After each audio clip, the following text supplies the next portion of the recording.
Buenos días para todos. Agradecemos a los asistentes haber aceptado la cordial invitación extendida por la Escuela Javeriana de Gobierno y Ética Pública al panel titulado Ética y Gobernabilidad en América Latina.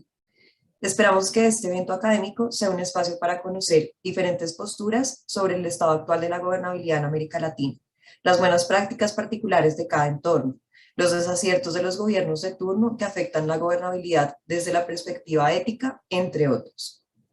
Para dar inicio formal al evento, invitamos al señor director de la Escuela Javeriana de Gobierno y Ética Pública de la Pontificia Universidad Javeriana, Luis Fernando Álvarez Londoño, de la Compañía de Jesús, quien pronunciará unas palabras de instalación.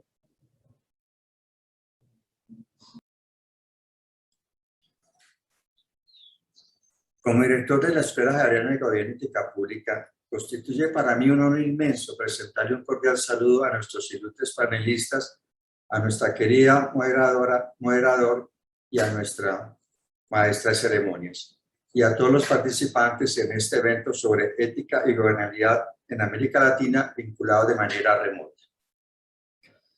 La encrucijada de todo sistema constitucional ha sido la pertenencia a la Constitución a su pueblo. Hemos presenciado suficientes y absurdos ejemplos en nuestra historia común, donde el pueblo es un invitado de piedra, un elemento indolente de la mecánica constitucional, en donde se predica que la Constitución es popular, pero su protagonista es un ente inanimado que carece de materialidad jurídica para apropiarse de su instrumento. El pueblo como conducto regular de la realidad política primitiva es un concepto a veces impalpable, inescrutable teóricamente. Sin embargo, no es una excusa para su desconocimiento, todo lo contrario, sus especificidades difíciles y sus laberintos pragmáticos deben ser el punto de referencia de la teoría constitucional. Es precisamente la dificultad en la aprehensión de sus caracteres lo que debe movernos a afirmar una verdad inevitable, que el pueblo se percibe a través de la Constitución, que su morfología se hace nítida, obrando a partir de la Constitución, que entre la Carta Política y el pueblo existe una relación indisoluble como fuerza trascendente de una realidad política. En otras palabras, debemos dejar de un lado un discurso dilapidado en la doctrina constitucional, aquel en donde reconocemos una fuerza política inmanente y superior al pueblo para crear el instrumento constitucional de manera utilitaria, pero en el que a la postre la fuerza del pueblo se desvanece y retrocede a un lugar discreto y marginado. Debemos entender que la Constitución es la condición de validez y legitimidad de la democracia. Es su posibilidad más clara y precisa. Por eso, hoy la mayoría de las constituciones latinoamericanas reconocen la soberanía popular de modo inequívoco, como su fundamento legitimador, sin el cual la Constitución es símbolo de ausencia histórica. Una de las grandes dificultades del constitucionalismo latinoamericano ha sido tradicionalmente la distancia abismal que separa las realidades políticas de sus catálogos de derechos. Se puede sostener que hasta hace muy poco la mayoría de los países condensaban amplios catálogos de derechos sin ninguna técnica, y más grave aún, sin la más mínima posibilidad de solución de agudos conflictos sociales. De allí que las cartas de derechos fueran meramente enunciativas y que la sociedad la considerara como un arcano lejano sin ninguna posibilidad de fortalecer y guiar complejos procesos políticos. El individuo y la sociedad convivían en un aislamiento total con relación a los derechos y en un estado de indefensión ante gobiernos extremadamente fuertes. Existen entonces tres claves que nos permiten afirmar que este estado de cosas está cambiando. El estado de conciencia de que la dignidad de la persona en todas sus dimensiones es la razón de ser del Estado y de su Constitución. Existe una conciencia cada vez más influyente del valor real de las cartas de derechos y además que los derechos son el centro del universo jurídico, son la razón de ser de lo institucional y la fuerza irradiadora de todo acontecer político. Y el elemento que ha potencializado y delineado la capacidad transformadora de los derechos es la presencia cada vez más fuerte de mecanismos de garantía de los mismos, acciones públicas de amparo y de tutela y que han llenado el horizonte jurídico, y ha revaluado por completo el lugar de los derechos en la Constitución. Ello ha redundado al menos en el avance de los derechos en los siguientes aspectos. El efecto democrático y el propedéutico. Al permitir que los derechos ingresen al lenguaje corriente de la sociedad y que sean a su vez parte de la práctica democrática, e implicando así un acercamiento vital entre derechos, sociedad y Estado que antes eran desconocidos. Esa dinámica del constitucionalismo actual exige cada vez más con más fuerza en nuestro medio colocar a la persona como centro de las actividades de los poderes públicos. El efecto democrático y propedéutico ha implicado igualmente que los aparatos jurisdiccionales sean ágiles y eficaces. El mayor reproche que se posa sobre las jurisdicciones latinoamericanas era la incapacidad del procedimiento judicial para actuar de manera directa en la defensa de los derechos, y la proliferación de garantías constitucionales ha permitido que el ciudadano común confíe en sus jueces, desafortunadamente no siempre por la afectación del fenómeno de la corrupción. Y es que estos, a su vez, puedan incidir decididamente sobre la guarda y protección de los derechos. De los reparos que se hacen desde la academia, está el de que los catálogos de derechos de las constituciones de América Latina presentan una pluralidad de lenguajes y técnicas de clasificación que vuelven arduo un intento de síntesis. Considero que esto es un reproche superficial. Es cierto que existen constituciones que no introducen distinciones dentro de algunos derechos, calificados como fundamentales o constitucionales. Argentina, Bolivia, Chile, México y Uruguay. Constituciones que optan por un reparto tradicional distinguiendo entre derechos civiles, políticos, sociales y económicos. Perú, Ecuador, El Salvador. Y finalmente, constituciones que introducen clasificaciones más amplias, abriéndose al reconocimiento de los derechos culturales y identidad, a los derechos ambientales y a los derechos de categorías de ciudadanos determinadas. Colombia, Honduras, Nicaragua, Paraguay, Venezuela. Sin embargo, la clave no está en leer las cartas constitucionales a partir de su dispersión, pues esa aparente dispersión obedece a realidades históricas y culturales diversas, y es a partir de esos elementos hermenéuticos como se nos permite predicar la unidad entre tales catálogos. Por todo lo anterior, surge entonces una pregunta. Si es este el estado actual para la gobernabilidad en los países de América Latina, ¿por qué la disconformidad social? ¿Por qué la desconfiguración de la democracia? ¿Por qué los desaciertos de los gobiernos? ¿Dónde está realmente el origen? Mis queridos panelistas, ustedes tienen la palabra. Todo mi sentimiento de gratitud y profunda admiración, y mil gracias por estar aquí.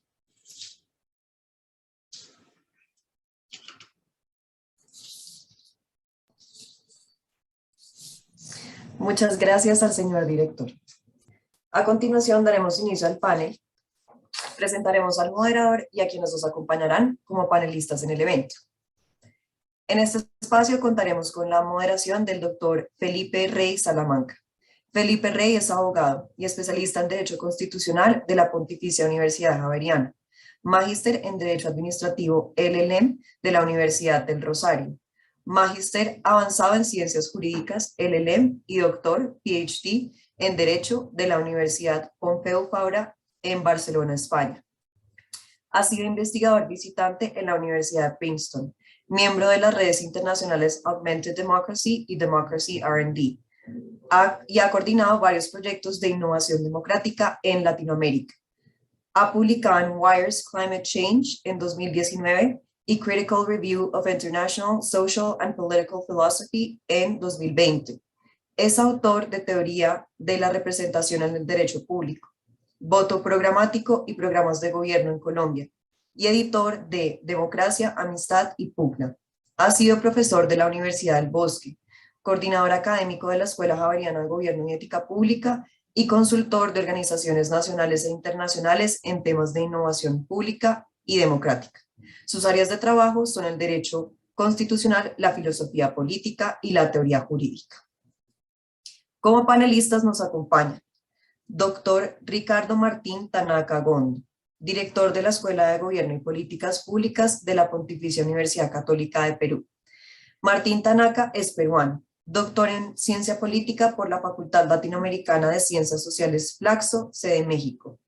Es profesor principal del Departamento de Ciencias Sociales de la Pontificia Universidad Católica del Perú y actualmente es director de la Escuela de Gobierno y Políticas Públicas. Es también investigador principal del Instituto de Estudios Peruanos, del que fue su director general. Ha sido Visiting Fellow en el Helen Kellogg Institute for International Studies de la Universidad de Notre Dame, Indiana. Sus temas de investigación comprenden democracia, Estado, política y partidos, movimientos sociales, participación ciudadana y conflictos, cultura política e historia del pensamiento político en Perú y América Latina.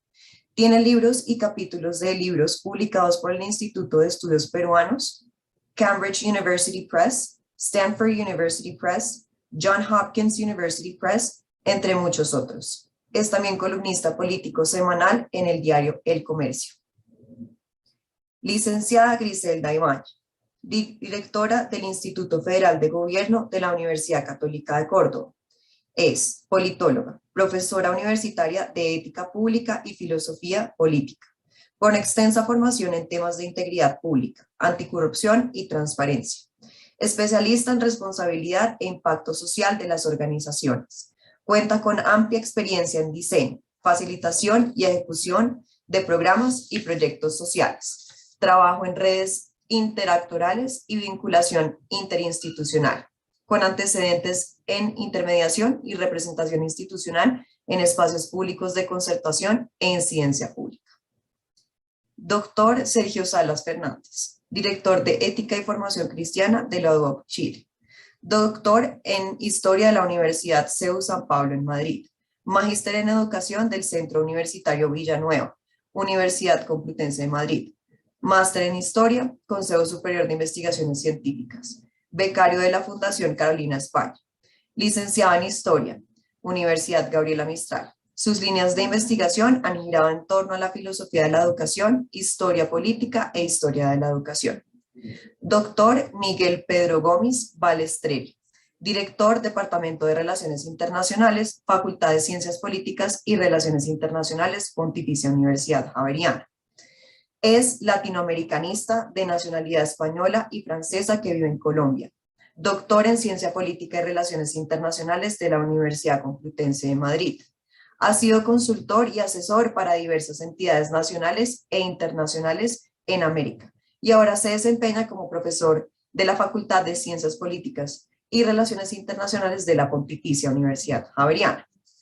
También por parte de la Pontificia Universidad Javeriana y en representación del señor decano de Ciencias Políticas y Relaciones Internacionales nos acompaña el doctor Andrés Dávila Ladrón de Guevara, profesor titular, Facultad de Ciencias Políticas y Relaciones Internacionales, Pontificia Universidad Javeriana. Es politólogo, maestro y doctor en Ciencias Sociales Flaxo, México. Profesor del Departamento de Ciencia Política de la Facultad de Ciencias Políticas y Relaciones Internacionales de la Pontificia Universidad Javeriana. Queda la sesión en manos del moderador. Muchas gracias, muchísimas gracias, Mariana, por esta presentación que da cuenta del nivel de la discusión que vamos a tener, la variedad. Han escuchado ustedes los países, Perú, Argentina, Chile, Colombia y también las distintas especialidades. Y en todos los casos, la robustez del conocimiento que se va a desplegar en este panel.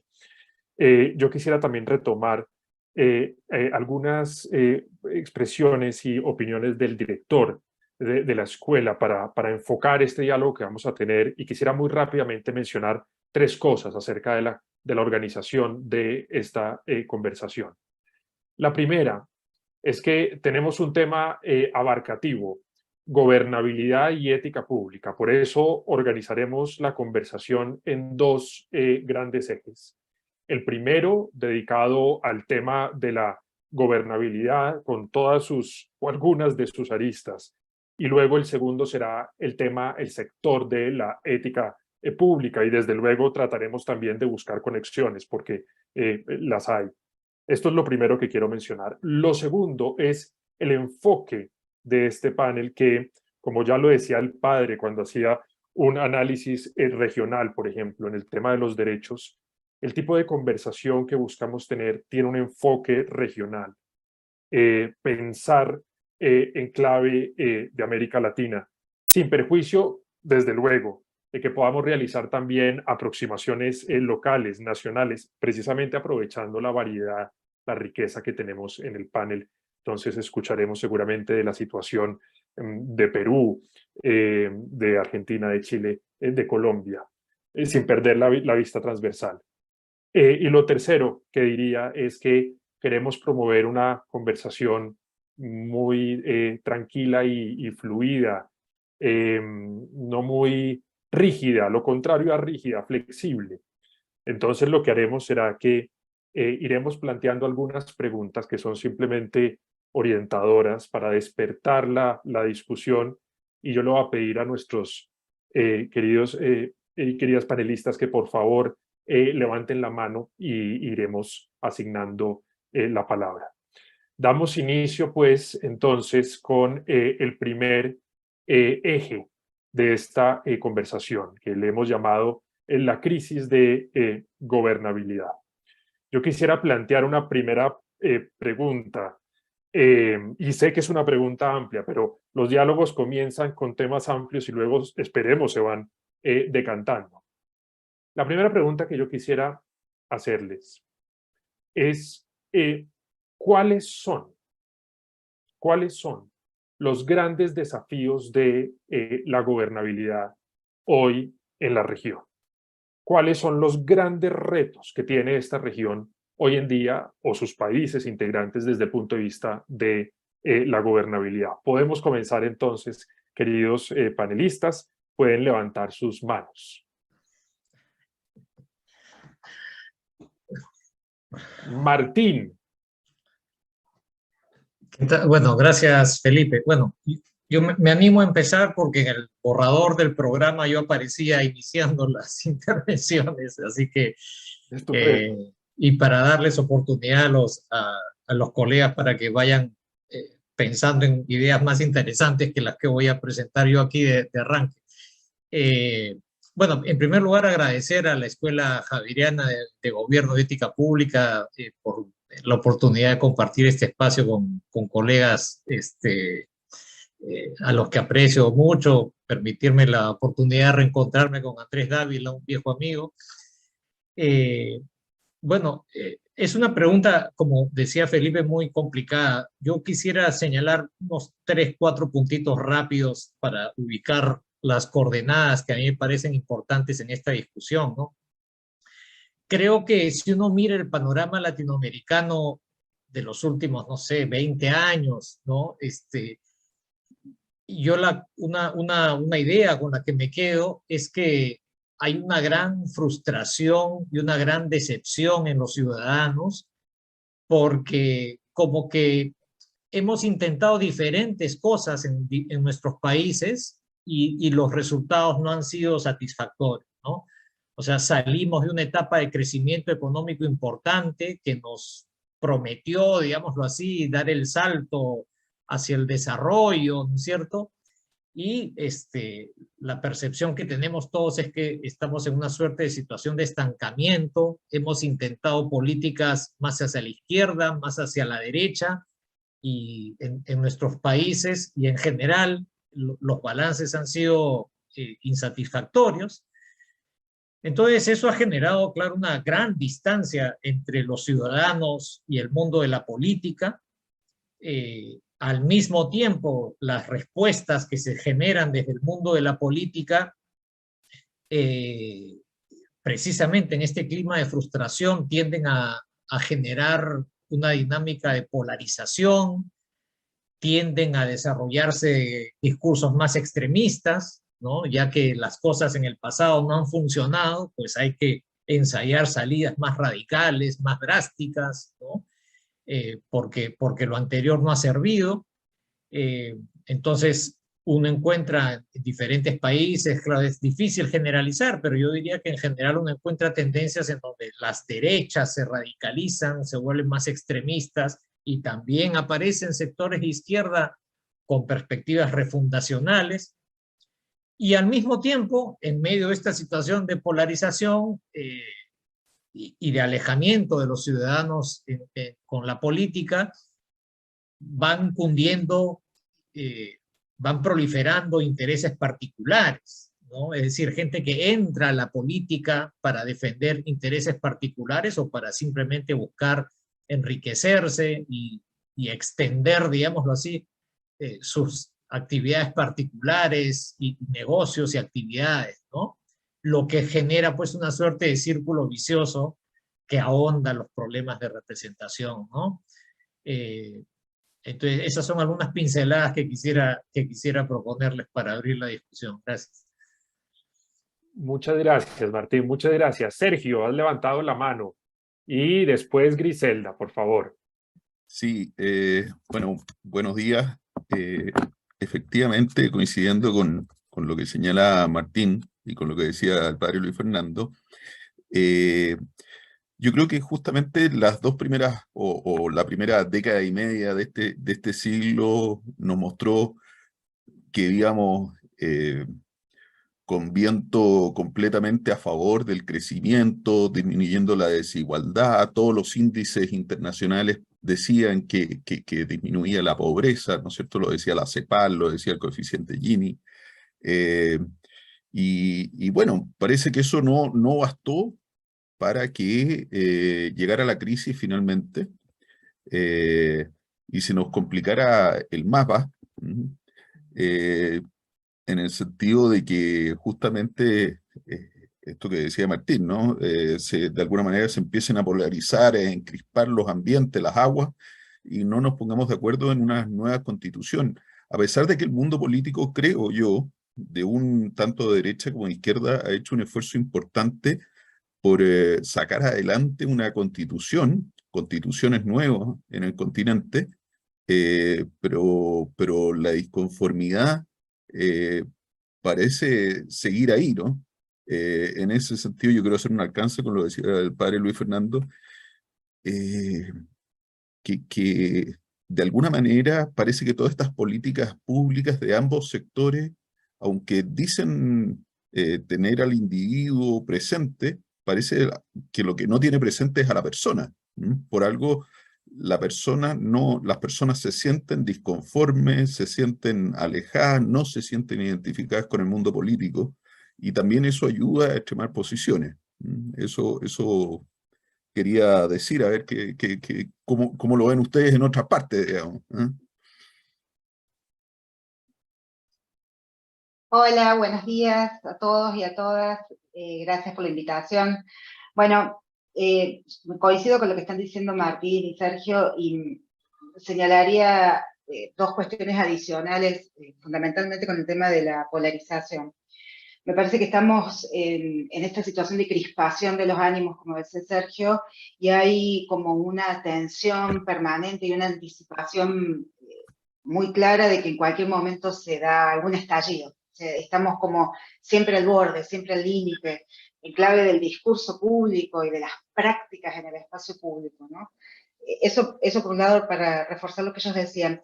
Y yo agregaría como otros dos desafíos, para no, más allá de coincidir con lo que acaban de decir, y uno me parece que fuertemente el de los liderazgos políticos.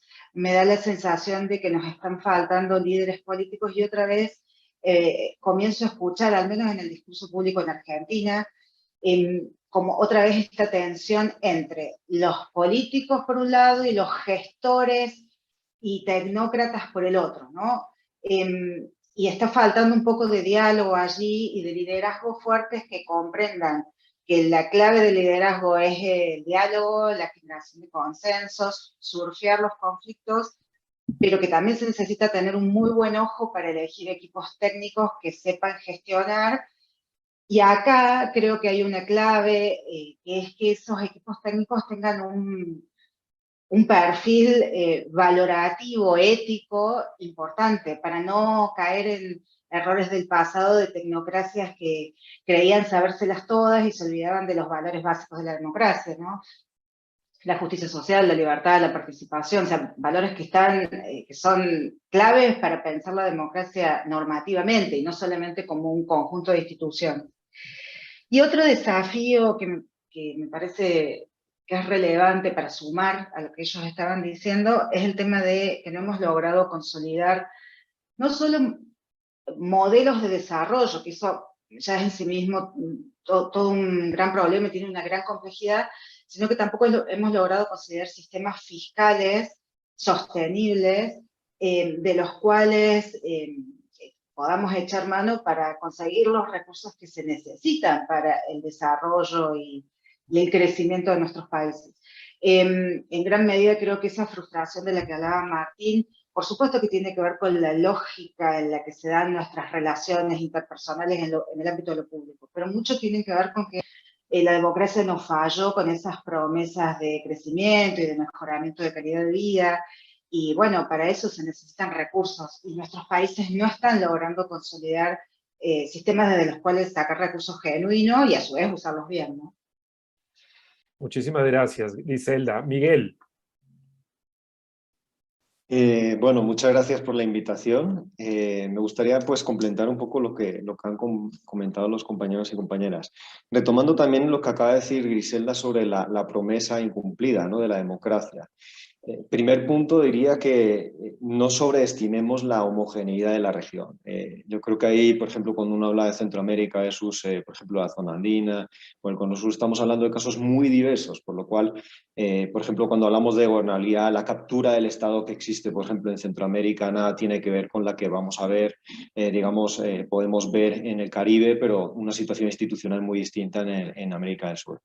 Yo resaltaría tres cosas. Primera cosa, la pandemia yo creo que lo que ha hecho ha sido desacelerar o acelerar ciertos tiempos políticos.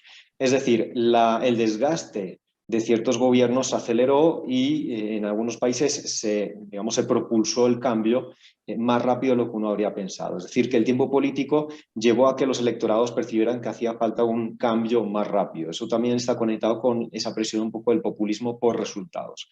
Segundo punto, tenemos que entender aquí que hay un fenómeno de imitación también. Estamos entre unos sistemas políticos que a veces aprenden de fuera, ¿no?, y se mira lo que pasa afuera.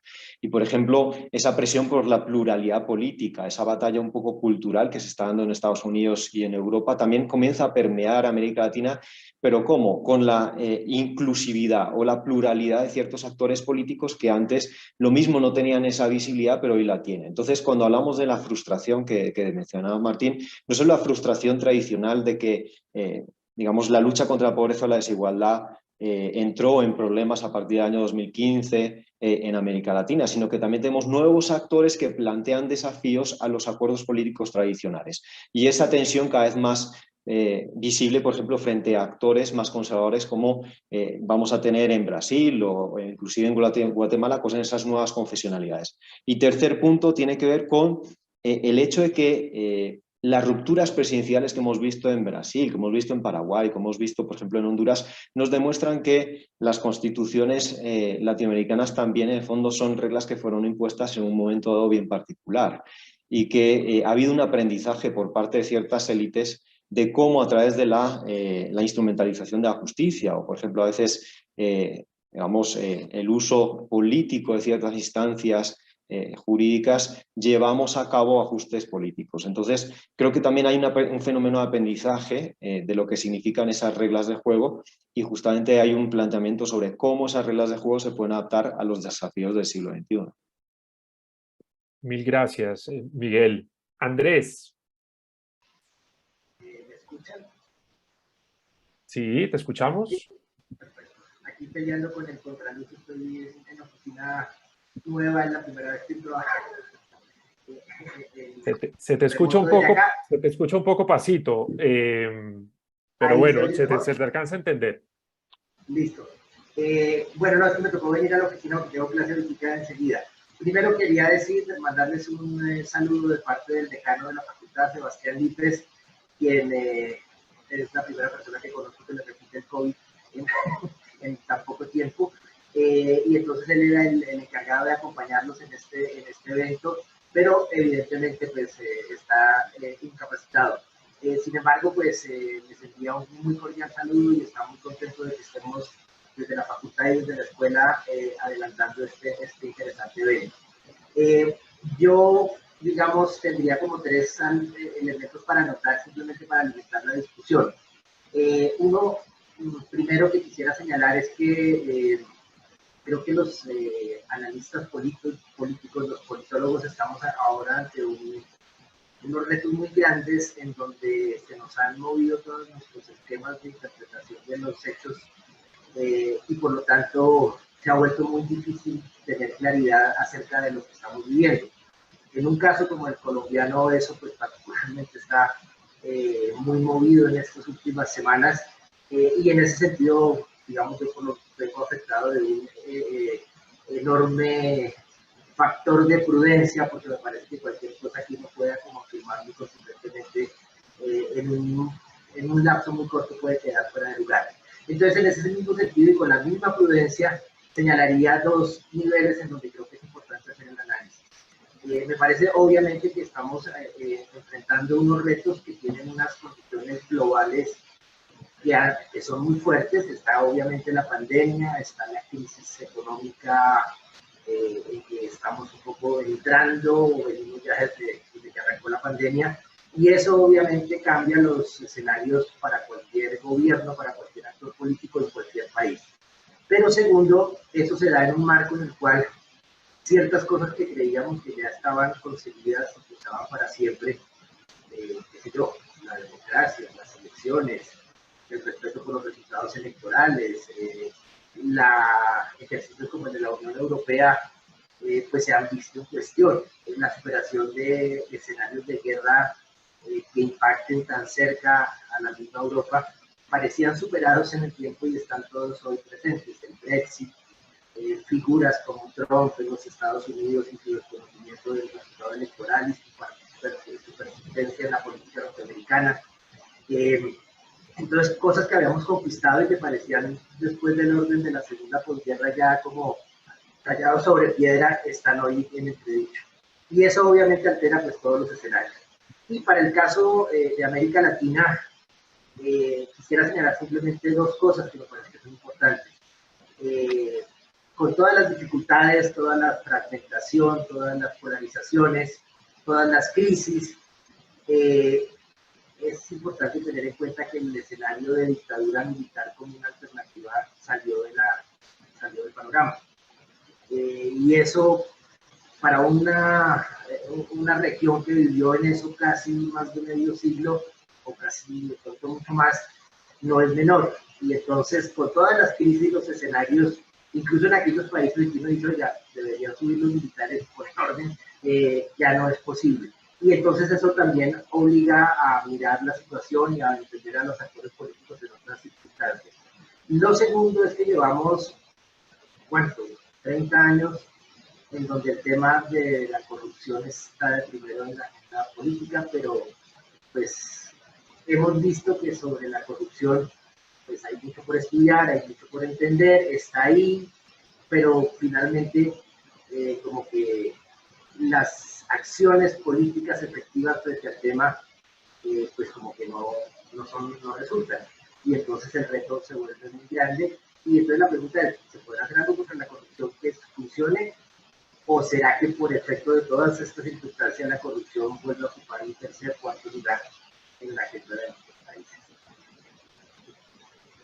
Muchísimas gracias, Andrés, y te agradezco. Se te escucha bien cuando lo tienes, se te escucha bien, te agradezco mucho. Bueno, yo creo que ya tenemos, digamos, una diversidad de puntos de vista y ya han salido aquí ideas interesantes que me gustaría rápidamente mencionar para orientar la conversación.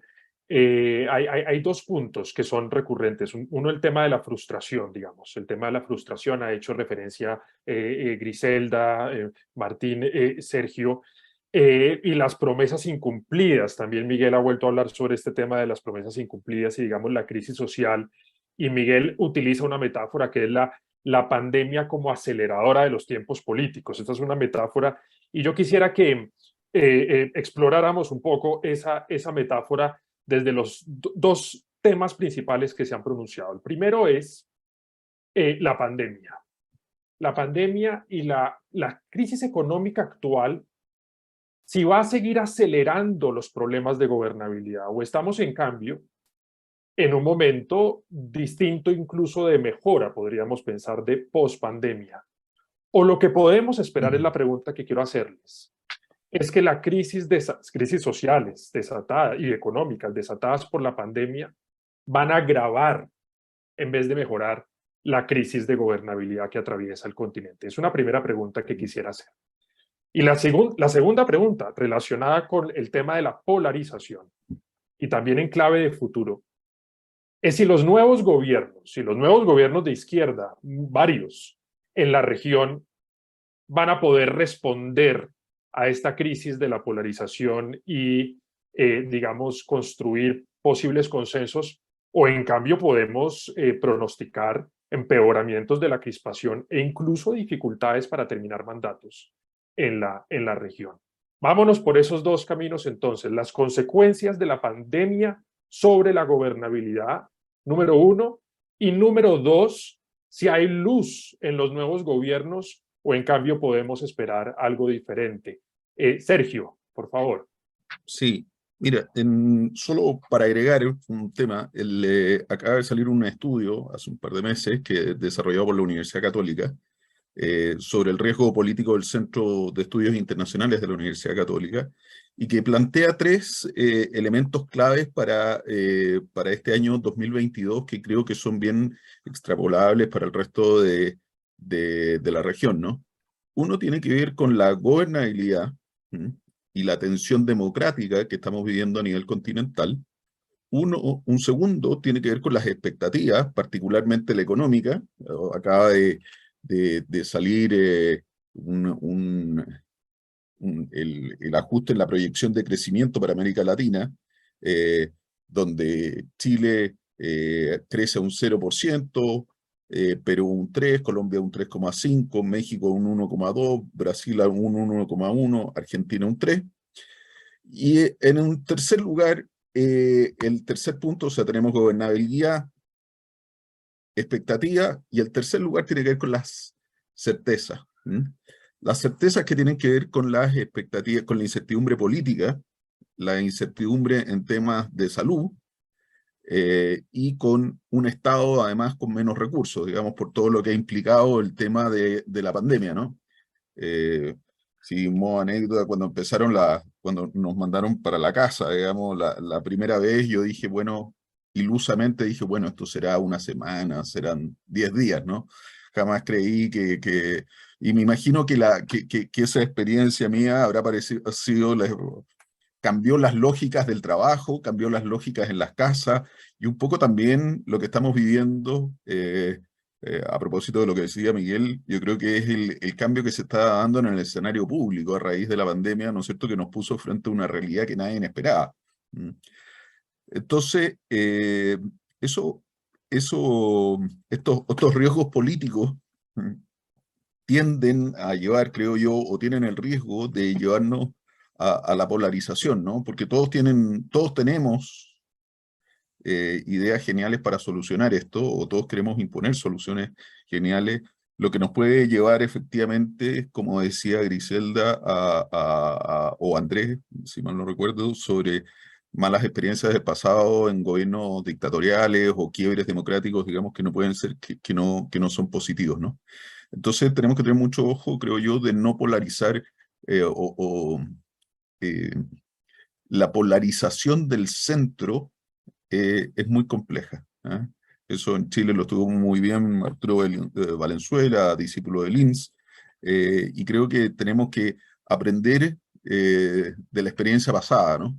De crear instancias de diálogo, y creo que el diálogo hoy día tiene que ser, es muy importante para amainar los ánimos, digamos, y llegar a soluciones, por lo menos en el mediano plazo, que nos permitan retomar o consolidar tanto la gobernabilidad, disminuir la falta de certeza, ¿no es cierto?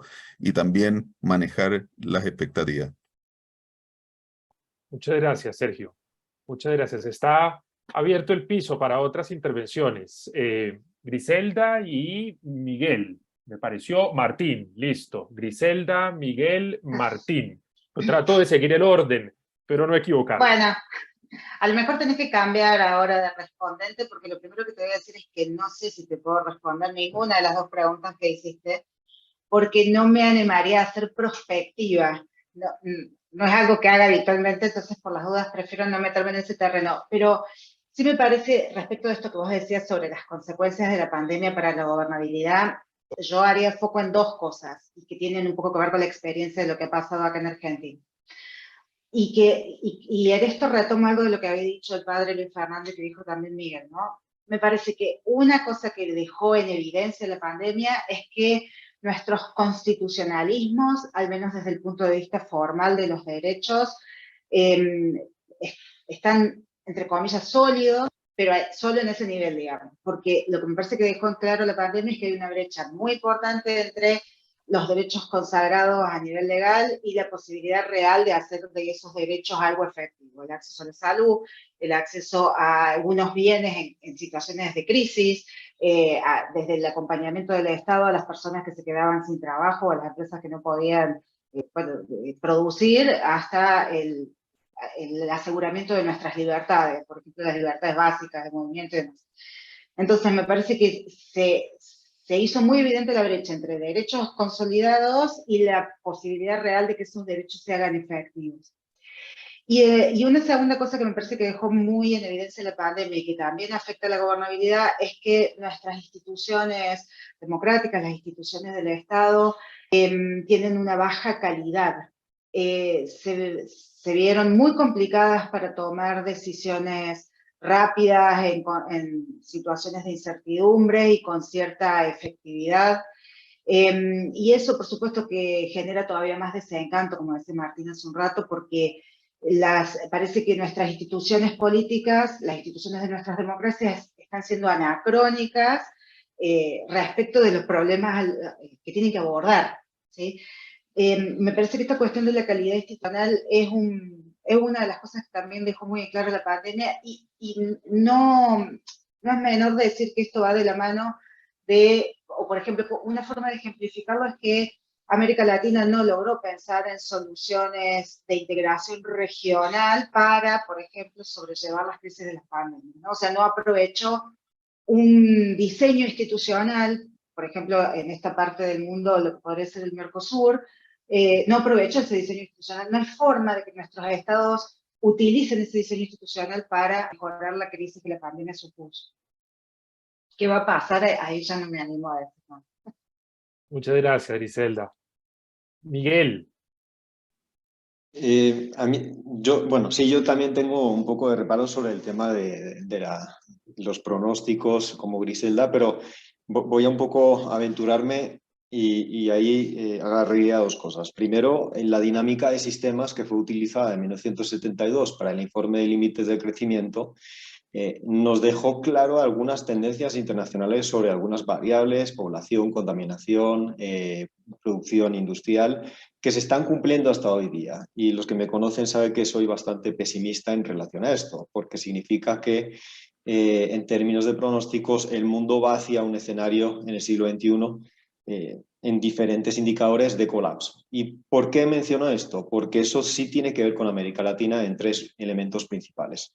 Uno, una presión cada vez mayor por extracción de recursos que puedan servir para la transición energética o esa transición hacia el capitalismo verde, y eso evidentemente va a tener un impacto sobre la presión internacional y la más o menos tolerancia con gobiernos con derivas autoritarias. Y ahí me voy un poco en contra de lo que dice Andrés. Veo a Andrés muy optimista, pero yo miro Nicaragua, y Nicaragua es el ejemplo perfecto, o igual que Venezuela, de una deriva autocrática, y lo que demuestra hasta cierto punto es que esa deriva es mucho más fácil, rápida y al fin y al cabo pues, posible de lo que uno pensaba. Y entonces ahí uno va al tercer elemento, y es hay también autoritarismos subnacionales. No solo tenemos que hablar de autoritarismo nacional, también autoritarismos subnacionales que permanecen en sistemas democráticos relativamente consolidados, por ejemplo en Colombia, etc. Pero el último punto es, pues al fin y al cabo nosotros estamos entrando en una era donde se está volviendo una especie de tensión en relaciones internacionales entre Rusia, China, Estados Unidos, y eso facilita una lógica un poco de amigo-enemigo, que al fin y al cabo digamos, a los países les gusta porque incentiva una claridad sobre el rol a nivel internacional. Pero eso tiene un papel y es esa presión del capitalismo verde, esa presión sobre que ya no es tan importante esa calidad democrática, porque forzosamente en este punto ya no es lo que realmente importa, por ejemplo, para Estados Unidos o para Rusia. Entonces, vamos también a un punto en el que en la experimentación tecnológica que ha habido en la pandemia nos lleva o nos está impulsando a una segunda era, donde las tecnologías, las nuevas tecnologías se están inculcando, se están metiendo en todo, y también en la acción pública. Y aquí llamo la atención, la inteligencia artificial, Big Data, todo esto va a modificar y revolucionar por completo, por ejemplo, las políticas públicas, pero también facilita esas derivas que si no tenemos cuidado, derivas autoritarias. Y yo creo que eso es mucho más posible de lo que uno cree. Muchísimas gracias, Miguel. Creo que esta intervención tuya y Griselda, hay unos pronósticos muy importantes, muy interesantes. Vamos a ver qué dice Andrés. Andrés, ¿quieres responderle también a Miguel sobre la cuestión autoritaria? Pero creo que estaba primero Martín. Teníamos primero a Martín, perdón. Sí. Que vi tu mano levantada, en cambio Martín lo hizo físicamente. Martín, por favor. Sí, bueno, gracias. Después se irá esta discusión entre Miguel y Andrés. Bueno, yo intentaré responder, tocar los puntos propuestos por Felipe, ¿no? Creo que la pandemia, claro, impone necesidades muy complicadas sobre, pues, atención a la salud, recuperación de empleos, en fin, recuperación de aprendizajes en el sistema educativo. Y claro, todo esto ocurre en un contexto económicamente muy adverso, ¿no es cierto? Restricciones fiscales, tasas de crecimiento bajas, desconfianza y caídas en la inversión, en fin. Entonces, claramente no es el contexto más fácil para enfrentar la magnitud de los problemas que se tienen. Ahora, al mismo tiempo también ocurre que la pandemia pues ha golpeado mucho las capacidades de acción colectiva, ¿no? Entonces, si es que uno se pregunta los efectos sobre la gobernabilidad, yo diría que el panorama no es claro, ¿no?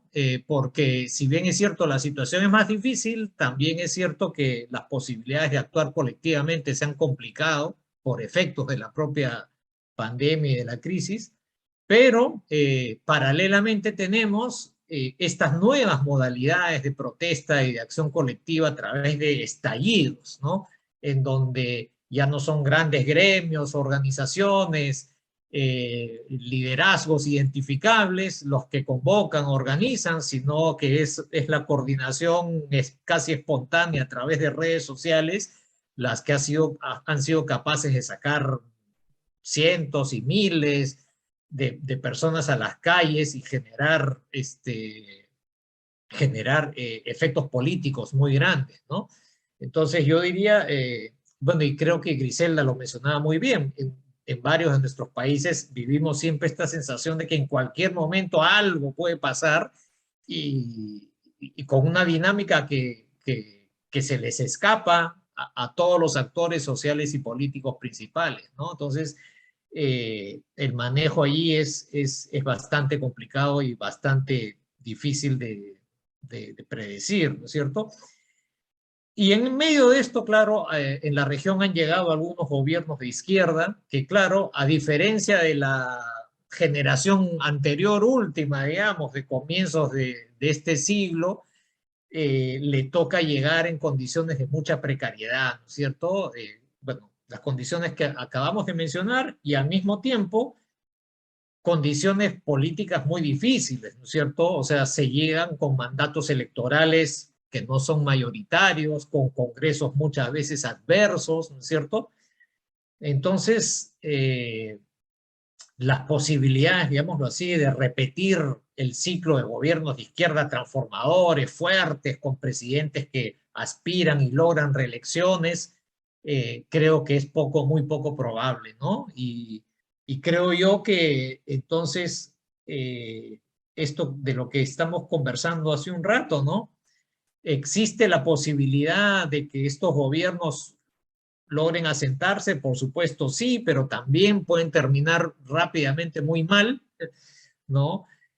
Creo que una lección, y con esto termino, es que es muy importante intentar construir. Sergio hablaba del tema del debilitamiento y la polarización del centro. Creo que es muy importante en nuestros países lograr acuerdos mínimos que permitan sacar adelante algunas políticas, y que por supuesto esos acuerdos se legitimen ante la sociedad, que no sea un acuerdo en las alturas, a puertas cerradas entre las élites, sino que las personas sientan que la élite política está tomando decisiones en su favor, ¿no? Ese es el gran desafío que tenemos para adelante, ¿no?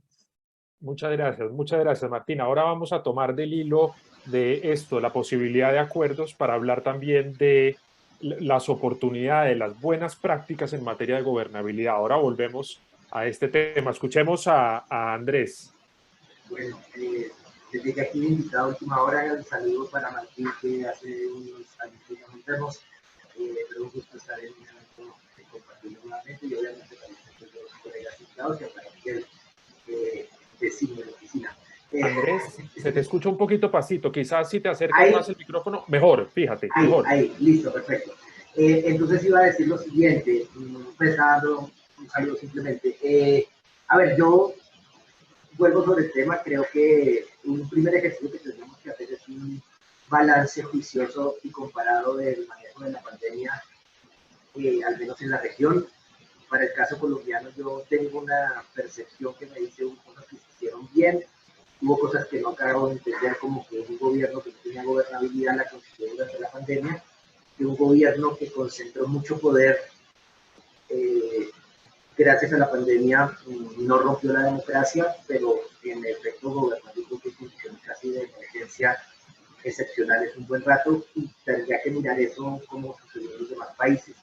Pero el balance es complejo. Yo leo a algunos autores que dicen que Colombia fue el peor país del mundo en el manejo de la pandemia. Mi sensación es que no. Y desde la experiencia colombiana un poco diría tres cosas ahí que me parecen importantes.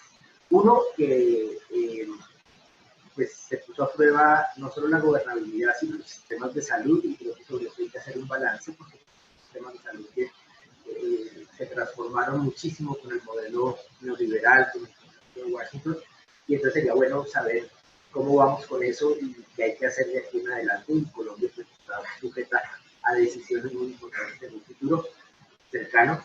En segundo lugar, pues creo que hay que hacer un balance de ese ejercicio de concentración de poder y devolver poder a, por ejemplo, las autoridades locales y regionales, porque pues, por lo menos en el caso colombiano, esa tensión se vivió y el manejo pues, fue muy complejo. Ahora también advierto, si nos devolvemos a ese momento en que nos pensamos que el confinamiento era una semana, yo lo único que agradeciera es no tener ninguna responsabilidad de gobierno, porque me parecía terrible tener que tomar decisiones sensatas, adecuadas, eficaces, en medio de semejante incertidumbre y de semejante dificultad.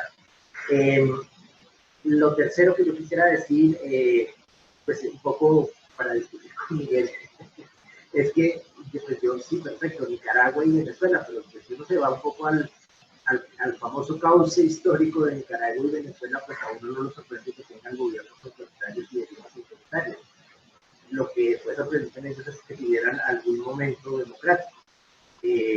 Pero por eso la pregunta creo que debe ser para la región, y yo no veo tan fácil la deriva democrática, la deriva autoritaria, lo que no quiere decir que no sea difícil sostener modelos medianamente democráticos y no incurrir en populismos, etcétera. Pero por lo pronto lo que yo veo en el panorama es que se sostiene y que los militares, como militares, no son una alternativa de poder, y creo que eso es importante. Y una coda no menor. sí, yo he leído sobre los autoritarismos subnacionales. Lo único que diría es que yo creo que si no hay un caso de autoritarismo subnacional, es Colombia. Y creo que leer a Colombia como ejemplo de autoritarismo subnacional es un gran error. Entonces, pero sé también que la situación, digamos, para afirmar gobernabilidad en el próximo futuro es compleja. Bueno, y un tema que se me quedaba por fuera. Dentro del modelo neoliberal, un poco toda la lista de cosas que había que hacer, pues la pandemia obligó a que los estados tuvieran que meterse la mano al bolsillo y subsidiar a la gente abiertamente, unos más, otros menos, etcétera. Pero ahí hay un ejemplo interesante, pues, de una cosa que tocó hacer y que rompió, digamos, un paradigma de que eso no se debía hacer y que el Estado no tenía que intervenir en nada, etcétera, etcétera. Y eso también entra en la discusión, pero al igual que mis colegas, yo no me atrevo casi que a afirmar nada sobre qué puede pasar en la próxima década. Muchas gracias Andrés. Y muy interesante el llamado que hiciste al principio en tu anterior intervención. Dijiste, cualquier cosa que uno diga ahora puede quedar muy rápidamente fuera de lugar. Y es así, es así. Eso dificulta el análisis. Bueno, yo quisiera plantearle lo siguiente para continuar la conversación. No puedo evitar lanzar, digamos, yo quiero preguntarle si de pronto ustedes, Martín, perdón, Martín nos dice, bueno, quizás estamos ante unos gobiernos que tienen posibilidades distintas, más limitadas que otras anteriormente. Otros gobiernos de izquierda, por ejemplo, estamos en un escenario distinto. Yo quisiera preguntarles si coinciden con ese análisis. Y otra cuestión que quisiera plantear es la siguiente, es una vena más optimista, porque ya hemos hablado bastante de problemas. Quisiera retomar algunos. Por ejemplo, Griselda nos menciona dos problemas. El problema que ya hacía también referencia al padre Álvarez, el problema constitucional, el problema específicamente de las instituciones constitucionales que no responden en contextos que requieren coordinación y a la vez urgencia, como el de la pandemia, es una primera circunstancia, y luego también una pandemia que no se aprovechó para hacer integración, cuando hubiera podido ser una oportunidad magnífica para eso. También Miguel ha mencionado unos temas, las nuevas presiones del capitalismo verde, por ejemplo, que relajan los estándares democráticos. Martín también menciona los estallidos sociales, la polarización del centro, que ha dicho Sergio. Todas estas son dificultades de la gobernabilidad, pero son dificultades también que pueden tener ventajas para la gobernabilidad. Uno también podría pensar, por ejemplo, que el estallido social moviliza o puede movilizar nuevas formas de gobierno, etcétera. Digamos, estos fenómenos pueden tener otra cara. La pregunta que quiero hacerles de forma concreta es que hablemos un poco de buenas prácticas en materia de gobernabilidad. Y aquí podemos hacer una aproximación nacional, local, es decir, experiencias que ustedes tengan próximas. ¿Qué se ha hecho bien en temas de gobernabilidad? ¿Qué podríamos destacar? Y hagámoslo desde los dos ángulos. ¿Qué han hecho bien los gobiernos? Podemos pensarlo, oiga, mire, este gobierno intentó esto y esto ha funcionado, pero también qué se ha hecho bien desde el punto de vista de la sociedad, de los actores sociales. ¿Qué se ha hecho bien? ¿Qué buenas prácticas tenemos en materia de gobernabilidad? Y con esto vamos a cerrar nuestro primer sector de gobernabilidad. Sergio, por favor.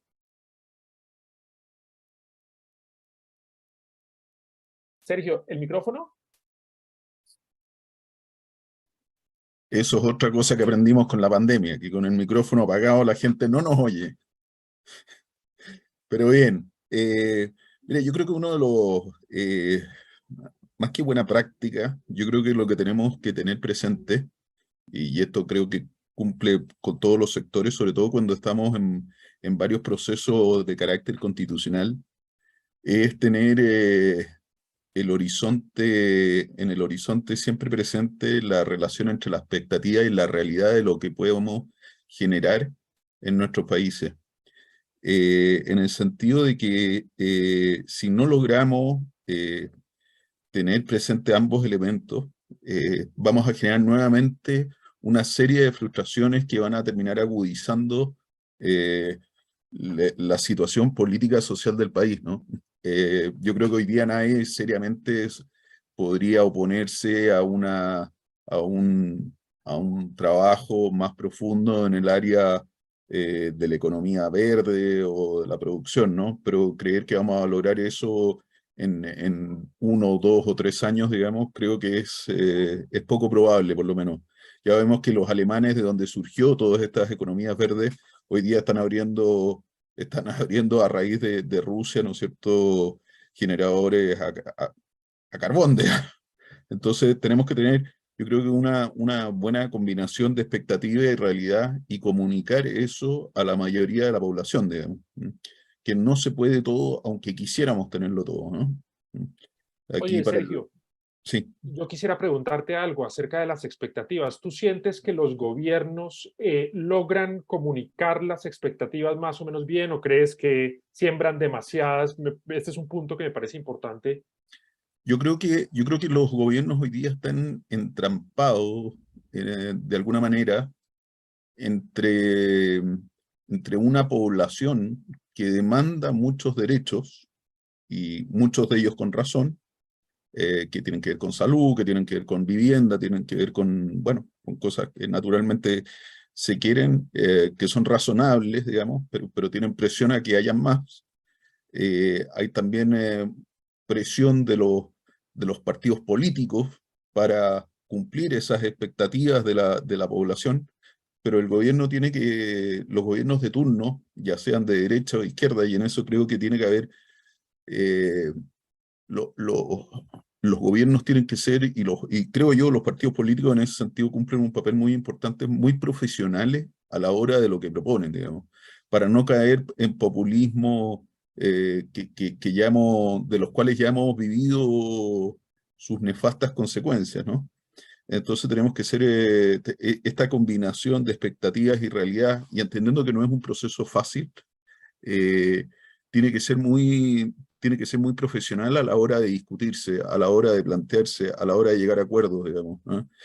Si yo entiendo que la constitución o la nueva constitución que estamos planteando es un botín y no un acuerdo social que nos dé gobernabilidad para los próximos 20, 30, 40, 50 años, va a ser complejo que no sigamos sistemáticamente en crisis en todos los países, ¿no? Entonces, eso yo creo que es un tema que hay que tener muy presente, digamos, tener una lógica estadista, digamos, decimonónica casi, de poder intentar proyectar en nuestros países más hacia adelante que en la mera coyuntura. Gracias, Sergio. Muchas gracias. ¿Quién quisiera continuar? Griselda, por favor. Yo, bueno, Luego, Martín. en esto de buenas prácticas de gobernabilidad, bueno, a ver, si la gobernabilidad se entiende como la cualidad de un sistema político de generar gobiernos legítimos, instituciones legítimas, creo que todas las prácticas que se orientan a generar confianza son positivas para la gobernabilidad. En este sentido, se me ocurre una práctica a nivel subnacional, que también está a nivel nacional, pero quiero decir donde hemos participado como universidad activamente, y que tiene que ver con el diseño de un plan, y ahora empieza la ejecución, porque se firmó el viernes pasado con la legislatura de la provincia de Córdoba. Argentina es un país federal dividido en provincias. El poder legislativo provincial elaboró un plan de transparencia, acceso a información, que me parece muy relevante como una buena práctica para generar confianza. Primero porque se construyó colaborativamente y ahí hubo un esfuerzo de los interlocutores, porque había universidades como en la que yo trabajo, pero también había organizaciones de la sociedad civil. A veces a las universidades nos cuesta mucho sacarnos nuestro ego y conversar con otros sectores, y a su vez no estar cada una pensando en su lógica institucional versus la de las otras, porque son la competencia, por lo menos en este país eso sucede.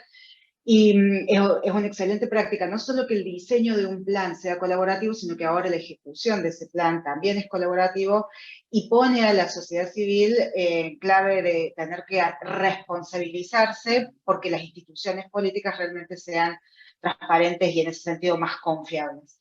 Esa me parece una buena práctica para la gobernabilidad. Muchísimas gracias, Griselda. Muchas gracias. Martín. Bueno, yo quisiera intentar responder esta pregunta recordando un poco, basándome en la experiencia peruana inmediata. Yo diría que si es que uno pudiese mirar alguna experiencia, digamos, que aporte a esta discusión general, me viene a la mente la experiencia del presidente Vizcarra en el Perú, ¿no? Fíjense que el presidente Vizcarra llega al poder en una circunstancia tremendamente difícil, ¿no? Él era vicepresidente del presidente electo Kuczynski. El presidente electo tiene que renunciar en medio de un clima de polarización muy fuerte y de investigaciones fiscales sobre diferentes denuncias de corrupción. Y entonces el vicepresidente termina asumiendo la presidencia. Entonces el vicepresidente Vizcarra, digamos, asume el mandato con una bancada oficialista partida, digámoslo así, porque un grupo le reprochaba a Vizcarra no haber renunciado con el presidente y de alguna manera traicionarlo, entre comillas. Enfrenta también a la misma oposición que propició la caída del presidente Kuczynski. Sin embargo, él durante un buen tiempo fue un presidente bastante popular y fue un presidente que logró tener un respaldo importante, ¿no? ¿Y cuáles fueron esas claves de este desempeño? Bueno, tiene que ver con responder a demandas ciudadanas, ¿no? Por ejemplo, aparecieron escándalos vinculados de corrupción, en donde jueces de la Corte Suprema estaban involucrados en negociaciones de sentencias, y la respuesta del presidente fue muy rápida e inmediata. Formó una comisión presidencial para proponer una reforma del sistema de justicia y le dio 15, 20 días de plazo para proponer medidas, ¿no? Creo yo que acá la experiencia chilena con las comisiones presidenciales de la presidenta Bachelet fueron como un referente que manejó el presidente Vizcarra. Entonces convocó un grupo de expertos independientes con bastante prestigio y reconocimiento que elaboraron propuestas que luego presentó en el Parlamento y logró que el Parlamento aprobara reformas constitucionales para implementar una reforma de la justicia. Parte de la discusión era, también hay aquí en el fondo un gran problema de representación en el sistema político, y con esa misma lógica también formó una comisión de reforma política que yo también tuve el gusto de integrar, donde propusimos también modificaciones legislativas, algunas de las cuales el Parlamento aprobó e implicaron no solo cambios a la ley electoral, sino cambios a la Constitución. Todo esto hizo que, bueno, esto y otras cosas hicieron que el presidente Vizcarra fuese muy popular durante su momento. A él le tocó también vivir la etapa más dura de la pandemia, y si bien creo yo que se tomaron varias decisiones desacertadas, el presidente se esforzaba en tener una comunicación constante, ¿no? Todos los días miércoles, después del Consejo de Ministros, hacía una conferencia de prensa extensa en donde explicaba y trataba de fundamentar las decisiones que tomaba el Estado frente a la pandemia. Al mismo tiempo, bueno, estas fueron algunas buenas prácticas, ¿no? Al mismo tiempo también creo yo que en momentos se dejó llevar por una lógica muy confrontacional que fue pues acumulando también tensiones y crispaciones que luego regresaron en contra de él como un boomerang y terminaron haciendo que él terminara siendo destituido también por el Parlamento. Y volviendo a estos temas de corrupción y de ética pública, el presidente Vizcarra luego tuvo una credibilidad muy, muy mellada por algunas decisiones que tomó durante el manejo de la pandemia, ¿no es cierto? Y bueno, y algunas investigaciones de denuncias de corrupción que tienen que ver con su pasado, cuando él fue gobernador regional, terminaron explicando su caída y el relativo descrédito en el que se encuentra ahora, ¿no? Entonces creo que es una experiencia que puede ser aleccionadora tanto de lo bueno como de lo malo, ¿no?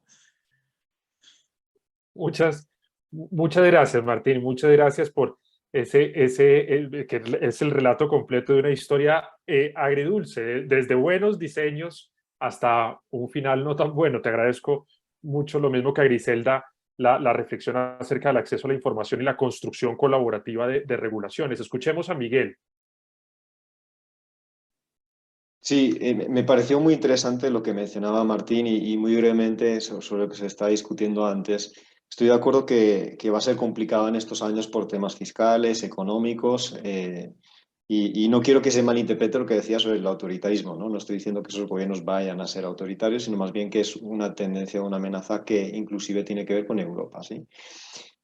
Para contestar a esta pregunta sobre las buenas prácticas, yo me iría también a una experiencia agridulce, ¿no? En la que he estado analizando, que es la de la Maxi, la de Honduras, ¿no? Donde se luchó contra la corrupción y contra la impunidad de la mano de la OEA, reproduciendo o imitando lo que se había hecho en Guatemala con la CECIG. Pero paradójicamente, lo que es más interesante en estas experiencias, que son, digamos, agencias híbridas, que tienen pues una doble naturaleza, donde funciona tanto el Ministerio Público con analistas o expertos internacionales, no es forzosamente el resultado que se tuvo, es decir, no significa que tuvieran un impacto real sobre la lucha contra la corrupción en los dos países, en Guatemala y Honduras, por ejemplo, sino más bien lo que nos enseñaron es la profundidad de la captura del Estado y hasta qué punto esas redes de corrupción que existían eran capaces de manipular la situación y las reglas de juego. Y lo que me parece más interesante para nosotros de esas experiencias es que como academia podemos entender, por ejemplo, mejor la corrupción, entender cómo los corruptos, por ejemplo, se adaptan a estos diseños que buscan precisamente reducir la corrupción. Entonces, paradójicamente no significa que hayan sido exitosos, sino el éxito reside en que tenemos más luces, entendemos cada vez mejor, si es que se puede decir eso, porque pues aún estamos bastante lejos de entenderlo bien, cómo funcionan esas redes. Y el segundo punto diría, ha habido experiencias muy interesantes en América Latina ligando la lucha contra la corrupción y la inteligencia artificial y el Big Data. Y entonces aquí, yo sé que puede parecer que estoy aquí obsesionado con eso. No, justamente soy consciente de que hay muchos peligros en relación a esto, pero diría que hay un potencial enorme, porque la inteligencia artificial aplicada en estos diseños o reformas del Estado permite algo, y es, por ejemplo, nosotros no entendemos forzosamente por qué un agente o un funcionario público es corrupto, ¿sí? A veces no entendemos plenamente el mecanismo de decisión, ¿sí? Y lo que nos permite esto, al fin y al cabo, es rodear la problemática sobre entender esa caja negra que es la toma de decisiones del corrupto y la actuación del corrupto. Entonces, creo que ahí hay muchas lecciones aprendidas latinoamericanas que pueden ayudar a entender o nutrir el marco internacional de la lucha contra la corrupción, para responder a tu pregunta sobre las buenas prácticas. Muchísimas gracias, Miguel. Quisiera, este tema de la inteligencia artificial que has mencionado es estupendo, por ejemplo, también en procesos de contratación, por ejemplo, alertas rojas, banderas, etcétera. Todo esto también las nuevas tecnologías ayudan. Muchísimas gracias por aportar esta dimensión. Andrés. Bueno, algunos comentarios desde la experiencia colombiana. Lo primero que yo señalaría es, de nuevo, me parece que me gustaría tener la capacidad de entender bien si nuestro sistema de salud y el manejo de la pandemia, de la vacunación, se hizo bien y es un ejemplo a destacar o no. Mi percepción y mi sensación es que sí. Obviamente, sin negar que hubo momentos críticos, porque Colombia, por la forma en que se negociaron las vacunas, pues empezó tarde la vacunación, pero creo que con un ejercicio que diría yo ha sido exitoso. Ahora, sin negar también que hubo cosas que pues, dan un poco pena recordarlas, como la llegada del primer lote de vacunas que faltó, digamos, que lo llevaran desde la visión de extinguirá, para acabar de hacer, digamos, el negocio público. Entre otras, también Martín, nuestro presidente, empezó en pandemia un programa de 1 hora todos los días que lo tuvo que suspender. Casi nadie lo veía, al principio un poco para la información, después casi nadie lo veía,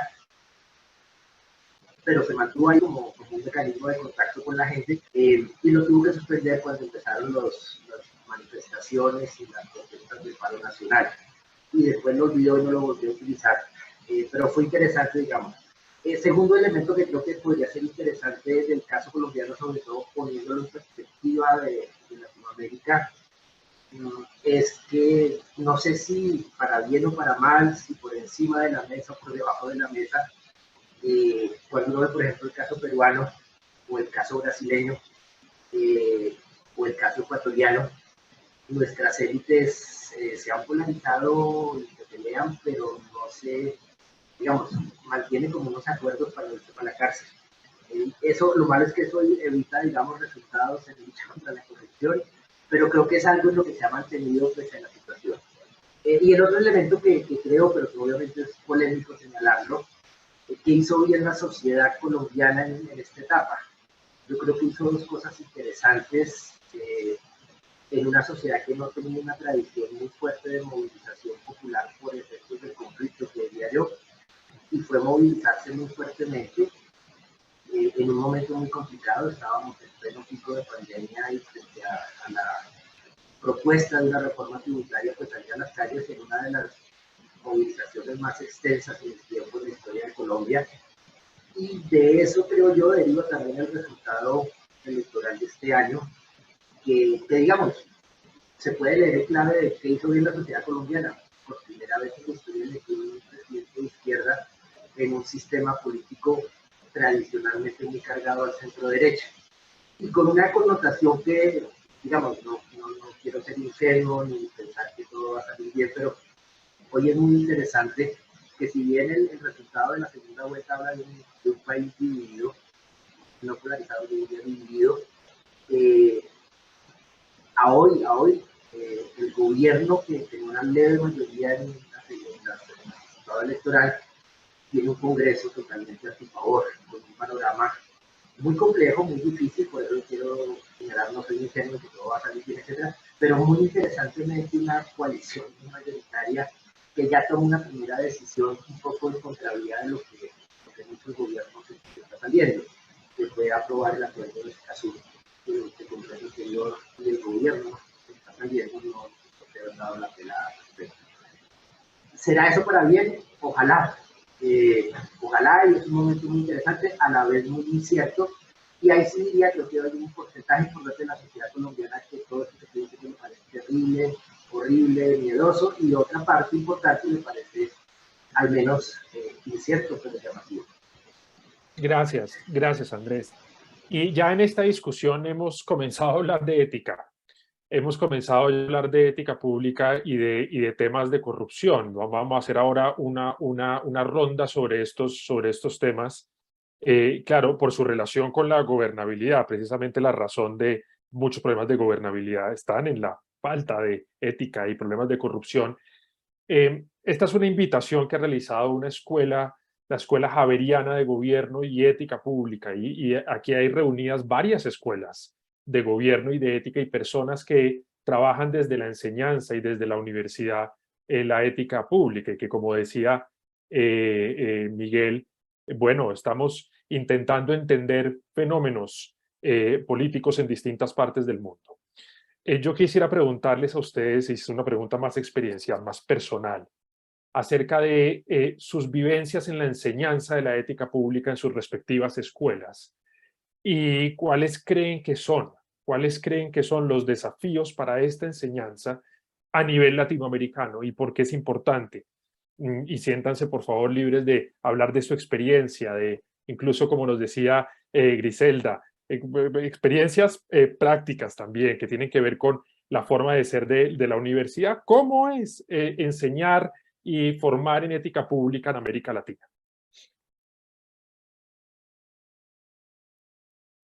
Griselda, por favor. Bueno, arranco yo. A ver, tengo la experiencia de formar estudiantes que están haciendo las carreras, digamos, de grado, pero a su vez desde el instituto que dirijo trabajamos mucho con el funcionariado público, o sea, gente que de hecho hoy está trabajando en distintos niveles del Estado. Y esta segunda experiencia me parece como muy relevante para lo que estás diciendo, y lo diría en dos claves. Por un lado, yo creo que para la enseñanza de la ética pública hay que recuperar la reflexión, la discusión de la ética básica, digamos, de la ética teórica, si hiciésemos la división disciplinar. Porque creo que hay que recuperar una reflexión y una discusión a nivel normativo, a nivel del deber ser, a nivel de los ideales, de los principios que nosotros creemos que son altamente valiosos y con los cuales queremos guiar nuestra acción pública en este caso, ¿no? O sea que me parece que hay que recuperar ese componente. Y a su vez hay que recuperar esta doble dimensión, de que la ética pública implica, sí, diseños institucionales y de políticas relativas, por ejemplo, a toda la agenda de gobierno abierto, la agenda de integridad, transparencia, rendición de cuentas y demás, pero no hay que descuidar la propia capacitación y formación del funcionariado, porque nosotros podemos avanzar mucho en políticas de control, en la elaboración de códigos de ética, en la elaboración de políticas de acceso a información, transparencia de datos y demás, pero tiene que haber un funcionariado motivado a asumir el punto de vista de las organizaciones en las que trabajan y asumir el punto de vista democrático que implica trabajar para la sociedad.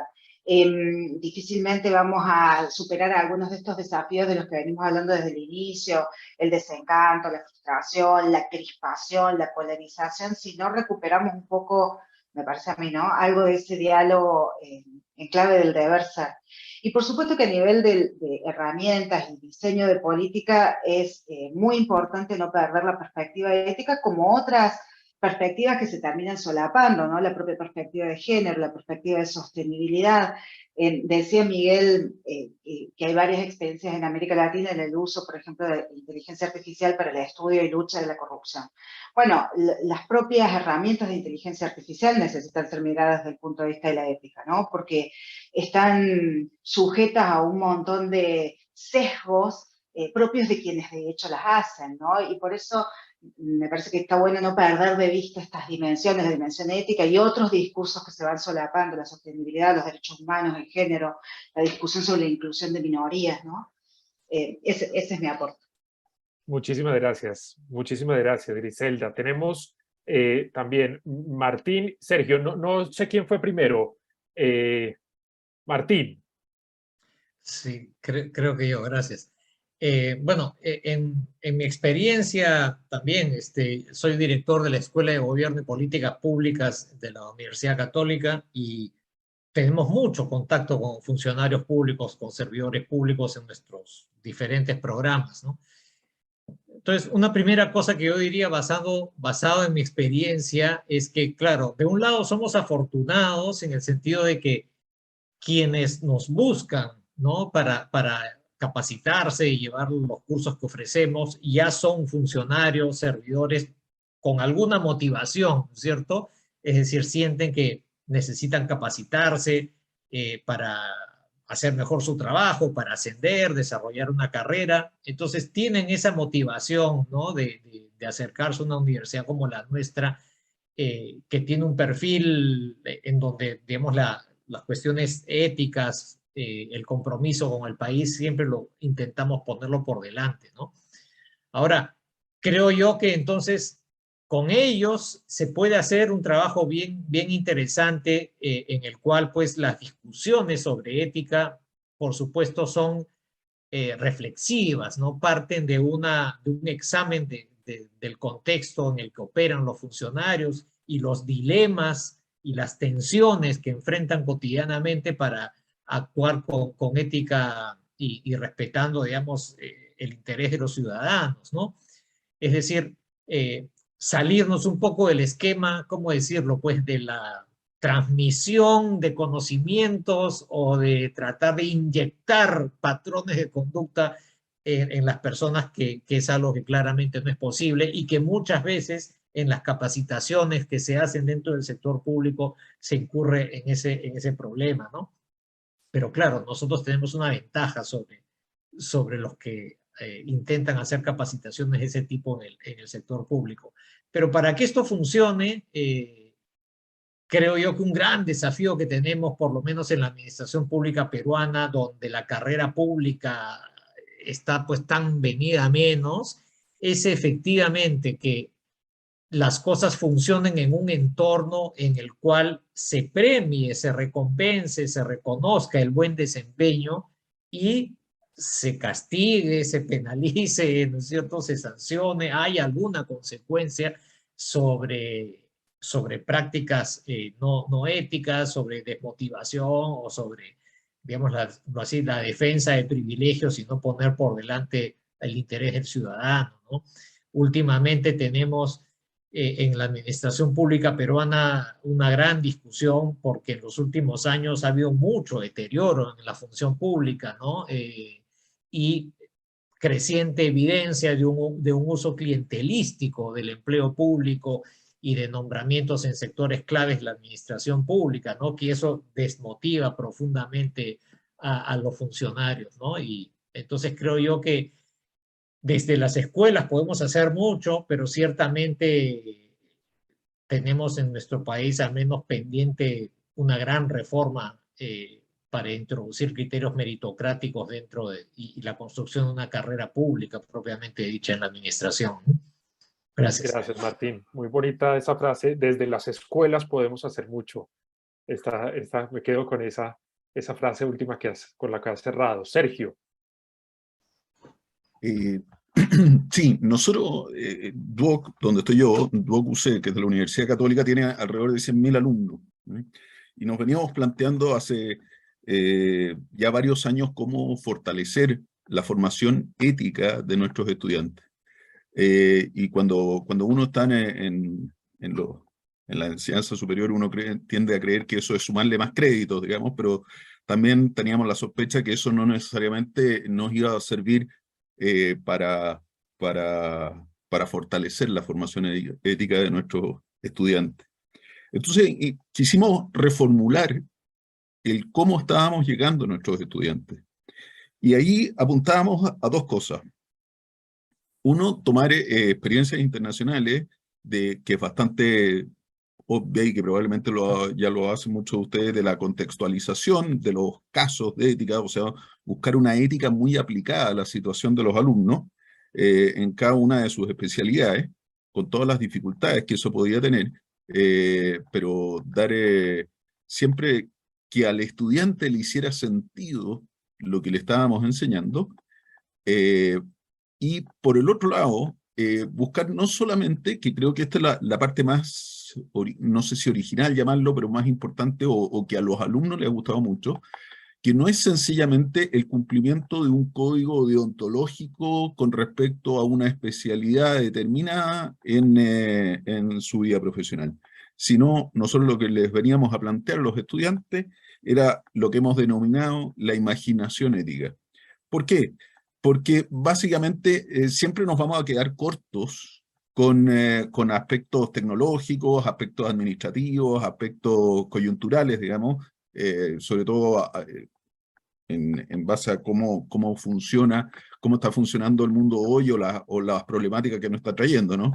O sea, por ejemplo, en base al tema del COVID, que a nosotros nos hizo mucho sentido, que me imagino que habrá sido una política más o menos homogénea, digamos, en todas partes, cuando uno tenía a su padre, a su madre, a su hermano muriéndose en un hospital, digamos, finalmente el que te deja entrar no es el médico, no es la enfermera, es el cargo medio o incluso el medio bajo, ¿no? Esa es la persona que requerimos trabajar con ella para ver, a ver, si se está muriendo la madre de esta persona, ¿la dejo entrar o no la dejo entrar? ¿Qué elementos tomo en consideración a la hora de hacerlo pasar, ¿no?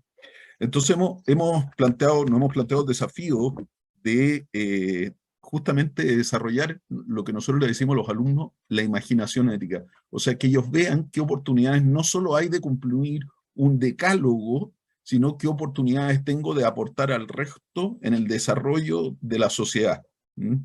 De tener una sociedad, sociedad mejor. Y eso a los alumnos les ha hecho mucho sentido, porque ya la ética dejó de ser solamente una especialidad de unos tipos, digamos, que se pasean por el patio, digamos, y que son medios especiales, digamos, sino que yo también tengo que tener una preocupación y aporta mi especialidad. Yo siempre le planteo a los alumnos el siguiente ejemplo, y perdonen que me extiendo un segundo. Hay dos cosas que yo no tengo idea. Uno es medicina, o sea, si voy al doctor yo me entrego completamente, y dos, mecánica. Si en ambos casos yo voy con el auto donde el mecánico me dice, mira, hay que cambiarle el cárter, hay que cambiarle no sé qué o no sé cuánto, son tantos millones de pesos, bueno, hay que hacerlo y punto. Si el médico me dice, oye, te tienes que ir a hacer tales exámenes, punto, ¿no es cierto? Uno con un prestigio social quizás mucho más alto, pero en ambos casos uno se entrega con cuerpo y alma, digamos, a esa situación, ¿no? Entonces, ellos tienen que ver que son parte de una decisión ética que ayuda a mejorar la sociedad. Y uno va a un doctor confiado o a un mecánico confiado, ¿no es cierto?, de que te va a dar la mejor alternativa. Y si uno ve que no te dio esa confianza o que te sentiste estafado, tú no vuelves sobre él. Eso, Felipe. Gracias, gracias Sergio, y gracias por explicarnos esta idea tan interesante de la imaginación ética como forma de enseñanza. Muchas gracias, Sergio. Andrés. Gracias, Felipe, y es última intervención porque tengo que irme para clase, que ya me están esperando los estudiantes. No te preocupes, ya con esta ronda vamos cerrando. Bueno, como tres comentarios, digamos, a nivel un poco institucional de la universidad, creo que sin duda tanto en nuestros posgrados de la facultad como en muchos diplomados de la escuela y de educación continua, pues hay cursos de ética pública, hay reflexiones de ética pública, hay trabajos y investigaciones alrededor del tema. También experiencias un poco paradójicas. Hemos egresado de una maestría que era una tesis casi laureada en ética pública y está preso por protección. Esas cosas pasan, ¿cierto? Es parte de la realidad real en que nos movemos. En mi caso personal, he participado en tantas cosas, corrupción, corrupción, unos estudios sobre cultura de la legalidad, que tengo una mirada entre crítica y escéptica frente al tema y creo importante señalarlo. En ese sentido, pues, un famoso presidente colombiano que en su momento dijo que hacer con la corrupción, reducirla a sus justas proporciones. Y yo a veces pienso que fue muy criticado y se burlaron mucho por haber dicho eso, pero creo que algo de sentido de realidad tenía la mención del expresidente Turbay. En mi caso, y yo he llegado mucho al tema de la corrupción por haber sido tempranamente investigador del tema del clientelismo en Colombia, y hoy en mis clases sobre la política en Colombia, sobre el sistema político, sobre el sistema electoral, un ejercicio que hago es tratar de convocar a los estudiantes a entender mejor los fenómenos, entre ellos el del clientelismo, y a señalar que si bien es un fenómeno que siempre se confunde con la corrupción, son fenómenos diferentes. Y hago un esfuerzo grande porque entiendan eso y por lo tanto se preocupen por estudiar mejor y comprender mejor lo uno y lo otro. Ojo, no estoy diciendo que el clientelismo y corrupción no tengan muchos nexos y muchas interfaces. Lo que creo es que son fenómenos diferentes y que hay que entenderlos, sobre todo porque desde que me conozco como politólogo, he escuchado a muchos presidentes decir que van a acabar con la corrupción y la politiquería. Y después de que salen, terminan pensando que ellos también son gestores de la corrupción y la politiquería. Entonces, por lo mismo digo, lo que hay que entender es que cuando escribimos el trabajo con Leal, yo recuerdo que la ilusión era que con la urbanización y la modernización el clientelismo se acabaría. Y lo que yo veo por los estudios recientes del clientelismo es que es un fenómeno que está ahí y que más bien lo que hay que entender es por qué se necesita una relación de intermediación entre el Estado y la sociedad, que se gestiona a través de intermediarios políticos. Y que no es fácil de reemplazar, y por eso hay que tratar de entenderla mejor.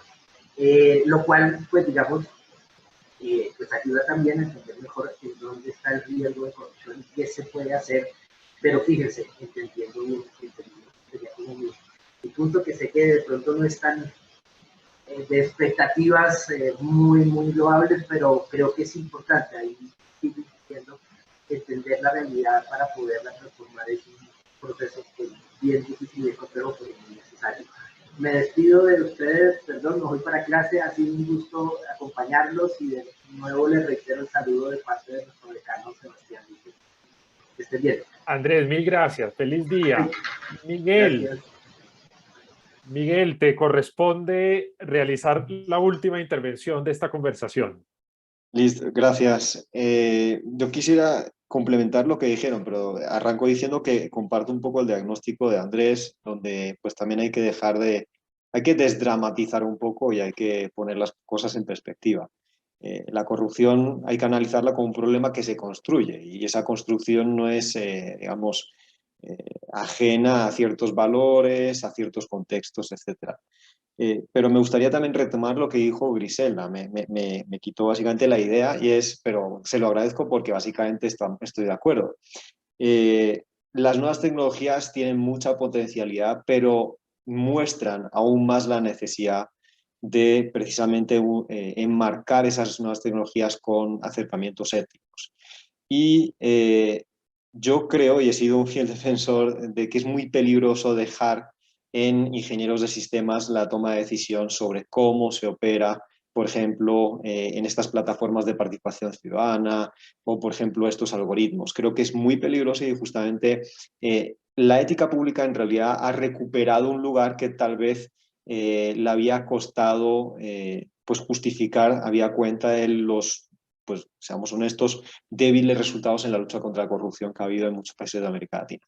Pero también ahí lo ligo con otras cosas que creo que son esenciales. Primero, hay un aspecto performativo, ¿no?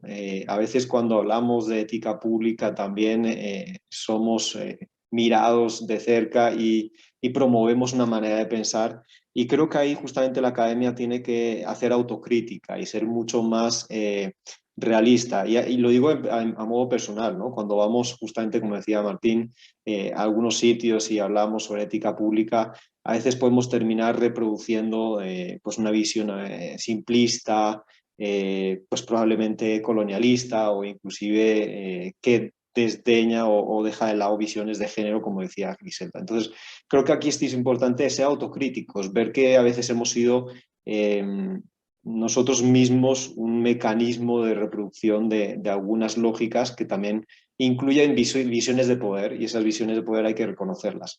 Y aquí lo digo abiertamente, ¿no? La agenda internacional pues vehicula ciertas visiones que no forzosamente son las que han ayudado a luchar contra la corrupción a nivel latinoamericano. Segundo punto, el aspecto comunicativo. Retomo lo que decía Sergio, totalmente de acuerdo. Hay que ser realistas también en esa comunicación, qué se puede hacer, qué no se puede hacer y qué se entiende, porque a veces pareciera que damos la impresión de que estamos entendiendo más de lo que realmente entendemos y eso hay que ser honestos sobre eso. Hay un gran desconocimiento académico sobre ciertos aspectos de la corrupción, sobre, por ejemplo, la toma de decisiones y creo que durante mucho tiempo la ética pública se usó como un mecanismo para paliar ese desconocimiento. Y yo creo que hacer ese reconocimiento no significa que la ética pública no sea útil, sino justamente hay que reconocer los límites de cada una de las herramientas y volver a situarlas. Y como decían, pues no se trata de seguir un código deontológico, sino saber posicionar cada una de esas herramientas con sus objetivos y sus alcances. Y termino con un tema. El tema de la solidaridad. La solidaridad, la ética pública lo que enfatiza no solo un buen comportamiento, sino también que seamos solidarios desde el punto de vista del hecho público, del hecho común. Y creo que lo que ha demostrado la lucha contra la corrupción en los últimos años es que la resistencia de los corruptos se basa sobre su solidaridad entre ellos. Y entonces ahí nos damos cuenta que es muy difícil romper la solidaridad de los corruptos o de las redes corruptas. Y yo creo que con solo hablar de ética pública no lo vamos a lograr, sino que ahí también hay que pensar en otros mecanismos, tal vez más innovadores, porque pues hablar de buenas intenciones no forzosamente ayuda. Entonces hay que también pensar que estamos ante un debate de no solo de formación, sino también la eficacia de los mecanismos para romper la solidaridad de las redes corruptas. Gracias, Miguel.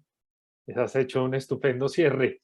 para este diálogo. Te agradezco mucho. Bueno, ya es el momento de ir cerrando y de mi parte, personalmente quiero agradecerles y decirles que he aprendido mucho escuchándoles y un gusto conocerles también, y quiero agradecer muy especialmente a la Escuela Javeriana de Gobierno y Ética Pública, al padre Luis Fernando Álvarez por permitirnos estos diálogos y a todo su equipo fantástico. Voy a darle entonces la palabra a Mariana para finalizar. Muchas gracias. Agradecemos a nuestro moderador y a los panelistas por este interesante espacio académico. En igual sentido, agradecemos a todos los asistentes por haber aceptado la invitación al panel Ética y Gobernabilidad en América Latina. Los invitamos a seguirnos en nuestras redes sociales, donde encontrarán la programación de nuestros próximos eventos. Aprovecho esta oportunidad para extenderles una invitación al próximo evento de la escuela, lo urgente y lo importante, los desafíos del gobierno de izquierda en Colombia, a realizarse en el auditorio Jaime Hoyos el 4 de agosto de 9 a 11 de la mañana. También tendrá transmisión virtual a través de nuestro canal de YouTube. Muchas gracias.